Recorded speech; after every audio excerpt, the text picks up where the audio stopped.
O país inteiro segue assistindo perplexo o caso da morte da criança Henri Borel, no Rio de Janeiro. Nas investigações ficou exposto que o pequeno Henri já vinha demonstrando sinais de que algo não estava normal nessa relação com o próprio namorado da mãe. Sinais esses que foram ignorados ou, segundo a polícia, acobertados pela mãe e não percebidos pelo pai.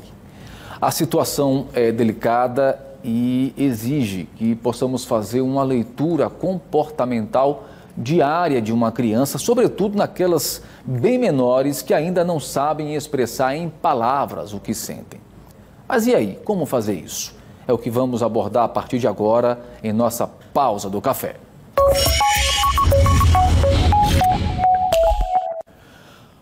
Bom, e quem vai nos ajudar a entender esse comportamento e fazer a leitura correta é a nossa querida psicóloga, a doutora Solange Guastaferro, toda quinta-feira aqui conosco. Doutora Solange, já estava com saudade da senhora, viu? Bom dia.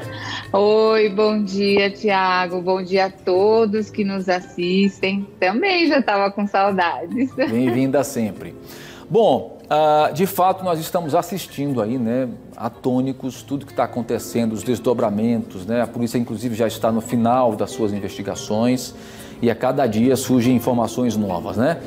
O casalzinho já brigou, os advogados agora cada um por um lado, né? Cada um cuidando das suas respectivas defesas e aí começam a surgir as contradições.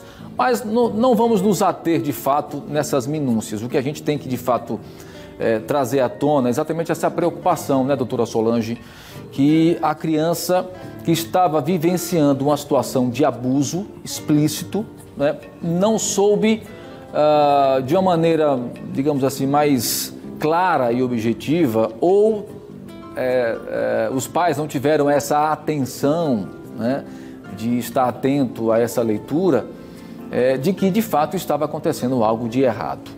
O que fazer diante realmente de uma situação como essa?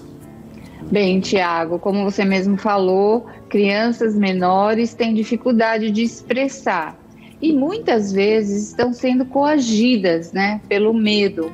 Por quê? E assim, a criança, como ela sempre está sendo orientada por um adulto, ela acredita que aquele adulto que está falando aquelas ameaças, que ele vai cumprir. Porque ela acredita nos adultos, no pai, na mãe, enfim, né? Desde pequenininha, os adultos protegem essa criança e se existe uma coação, um medo, ela vai acreditar. Então, a gente precisa observar sempre o comportamento das crianças, porque elas não vão, às vezes, saber se expressar o que está sentindo, mas elas vão mudar. Então, por exemplo, uma criança que era muito ativa, brincava muito, fica mais acuada, mais reclusa, pede sempre para dormir. Então, isso já é uma mudança de comportamento. O que está acontecendo com essa criança? E aí a gente pode perguntar, o que foi? Se ela verbaliza já, né? O que está acontecendo? E aí ela precisa se sentir segura para poder falar, né? Para poder se expressar minimamente. Se isso não acontece, aí a gente precisa também investigar mais o choro, né? Muitas vezes a criança chora para não ir com uma pessoa, né? Não ir na casa daquela pessoa, ou não ir no colo daquela pessoa, e a gente acha que é manha, a gente acha que é birra. Então a gente precisa observar isso. Será que esse choro é só de birra para ir no colo dessa pessoa ou tem alguma coisa, né?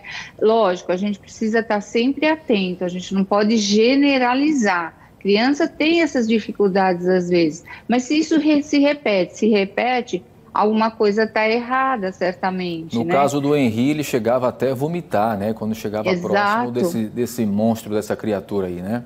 Exatamente, então já era um indício de que algo não estava bem, né? A criança às vezes perde o sono, fica com insônia, não quer dormir, isso é um indício também, né, de que alguma coisa está errada. E assim, perguntar para a criança, sempre perguntar, o que foi? Como é que foi na casa do tio hoje? Como é que foi lá na casa da tia, né? Quando os pais estão separados, o que vocês fizeram? O que aconteceu, né? Como é que foi? E se ela não consegue, porque sempre tem o medo, né, Tiago? Sempre tem assim, olha, não conte nada para sua mãe, não conte nada para o seu pai, porque eu vou bater nela, eu vou sumir com a sua mãe. Então a criança acredita nisso, né? No mundo dela, ela sempre vai acreditar no adulto. E uma outra... Pois não, pode concluir, pode concluir.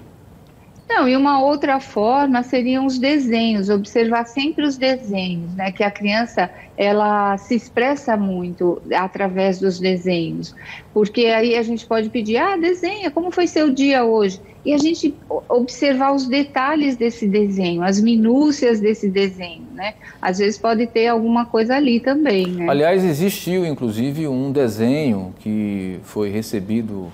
Foi feito, né, acredito eu, por uma consulta com a psicóloga, né, e a própria psicóloga que atendeu a criança disse ali textualmente, está inclusive colocado nas investigações da própria polícia, que a criança de fato estava passando por um momento de extrema, digamos, como é que eu posso colocar a palavra? Estresse, né? Estresse, estava passando até, ela citou até tortura. Isso. Né? Ou seja, então, já estava ali e infelizmente não levaram em consideração, né, todos esses detalhes, né? Então por isso que a gente precisa trazer aqui que isso é uma informação que a gente precisa falar, né, Tiago? A gente precisa informar, né? Eu trabalho com crianças já há muito tempo, então os desenhos, a gente tem uma leitura certamente, porque a gente estuda a fundo isso, claro. As cores, a forma, então não é uma coisa... Tudo bem, para os pais pode ser assim um simples desenho, mas assim, se perceber alguma coisa, que aquele desenho está se repetindo muitas vezes e tem alguma coisa ali que tá diferente, verdade, leve para uma profissional, né? Investigue, né? Onde há fumaça, há fogo, né? Exatamente. Eu quero deixar aqui um questionamento já para a semana que vem, tá? Por outro lado, né, nós temos aí um pai que, além de estar sentindo a dor da perda do filho dessa forma tão absurda, está se sentindo muito culpado por não ter feito essa leitura correta, né? Inclusive, ele, além de se sentir culpado, ele está também sofrendo, né? Nas redes sociais, as pessoas, queira ou não, até culpando ele por conta disso. Então, eu queria falar sobre isso na semana que vem, né, essa culpa que acaba que os pais ficando diante de uma situação como essa. Combinado? Combinado, então. Tá certo, então. Doutora Solange Guastaferro, mais uma vez, é sempre uma alegria lhe receber por aqui, viu? Eu que agradeço, gratidão pelo convite sempre e gratidão pela TV Pajuçara. E uma ótima quinta-feira para todos, para vocês, para todos aí da equipe e para todos que estão nos assistindo. Obrigado, doutora Solange. Fique atento aos sinais das crianças. É verdade. Obrigado, doutora Solange Guastaferro, sempre conosco. Nossa psicóloga, meu amigo, toda quinta-feira aqui conosco, tá?